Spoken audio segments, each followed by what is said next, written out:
Abaturage bo mu karere ka Gasabo mu murenge wa Gatsata baravuga ko babangamiwe n'insoresore zitwikira umwijima zikabambura. Bavuga ko iki kibazo giterwa ahanini no kuba hari imihanda inyurwamo n'abantu itariho amatara ndetse no kuba hari abaturage badacana amatara yo ku ngo zabo. Bavuga ko iki kibazo ahanini giterwa n'imihanda ikoreshwa n'abantu batandukanye ariko itariho amatara, ndetse n'abaturage bagiye baturiye utuyira dukoresha n'abaturage ariko bakaba batagira amatara yo hanze cyangwa n'ariho bakaba batayacana.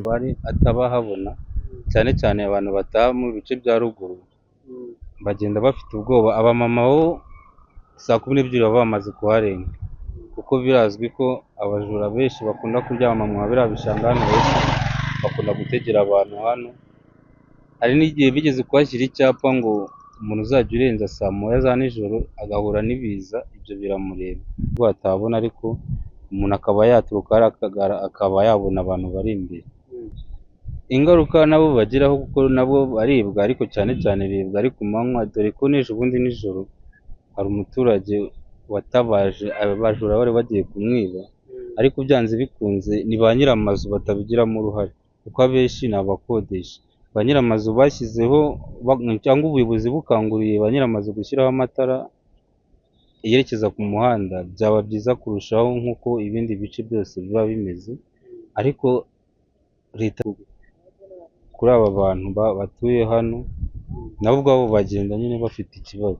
Bigoye cyane kuko nk'izi saa tatu usanga bicaye hano, nyine abo ni abajura, abo bakunda kwita nka za marine, bicaye bafite amashoka n'ibyuma, ku buryo nk'umumotari utahije ari hari haruguru, nyine urabona ko hari haruguru hari umuhanda, hakaba hatuye n'abaturage, ku buryo nk'umumotari ashobora kuzamuka nka saa 3:30 moto bakayitega umugozi bakanayikurura. Nk'ejo bundi hari umukobwa bakuruye kuri moto ahita agwa hasi, ahita akomereka byatangiye. Ikibazo nyine nayo kirahari cyane, kenshi na kenshi hano mu Gatsata inzu zaho urabona ni inzu ziba zicucikiranyije cyane, ku buryo ushobora no kunyura ahantu ukagira ngo ugiye kunyura mu rugo rw'umuntu kandi hari inzira. Rero akenshi na kenshi bihisha nyine muri utwo tuzu, muri utwo duhegenya, kuko niyo baguteze ugasakuza kugira ngo uzabone n'umuntu uza kugutabara byibuze, biba bigoye pe, ku buryo bashobora no kugukuramo umwuka, nta muntu urahagera pe kandi bari kukumva. Aba baturage basaba ko abaturage batuye hafi y'inzira bajya bacana amatara yo ku ngo zabo, ndetse na leta imihanda ikoreshwa n'abaturage cyane ikaba yashyiraho amatara yo ku muhanda kugira ngo bakomeze kubungabunga umutekano w'abaturage.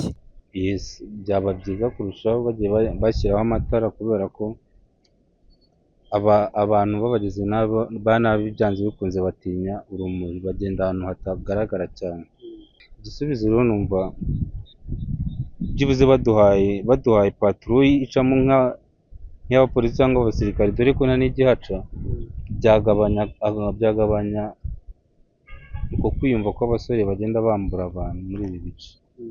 Nk'irondo ry'umwuga ryakabaye riba riri nka hano wenda nko muri ayo masaha, cyangwa se bagashyira n'amatara ku muhanda. Urareba nka hano bakabaye bashyiramo nk'amatara kabisa. Umuvugizi wa polisi mu mujyi wa Kigali CIP Yoraris Gahonzire yatangaje ko ahagaragara ibi bibazo hashyirwa inzego z'umutekano. Yongeraho ko kubera ko umwijima uteza umutekano muke, polisi ifatanya n'umujyi wa Kigali kugira ngo iki kibazo gihabwe umurongo. Abaturage batubwiye ikibazo nk'icyo turagikurikirana mu buryo bwihuse, cyane cyane iyo ari igisaba inama cyangwa se gukora n'izindi nzego kugira ngo ikibazo gikemuke, nabyo turabikora.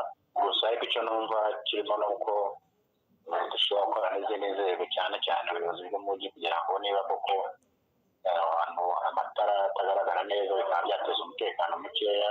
Mu gihe hateganyijwe ko izi ngamba zishyirwa mu bikorwa, abaturage bo mu murenge wa Gatsata basabwa gukomeza gufatanya n'inzego z'umutekano, batanga amakuru ku gihe ku kintu cyose cyahungabanya umutekano kugira ngo ituze n'umutekano birusheho kuboneka muri aka gace. Sekanyamba Jean Damascene, ATV mu mujyi wa Kigali.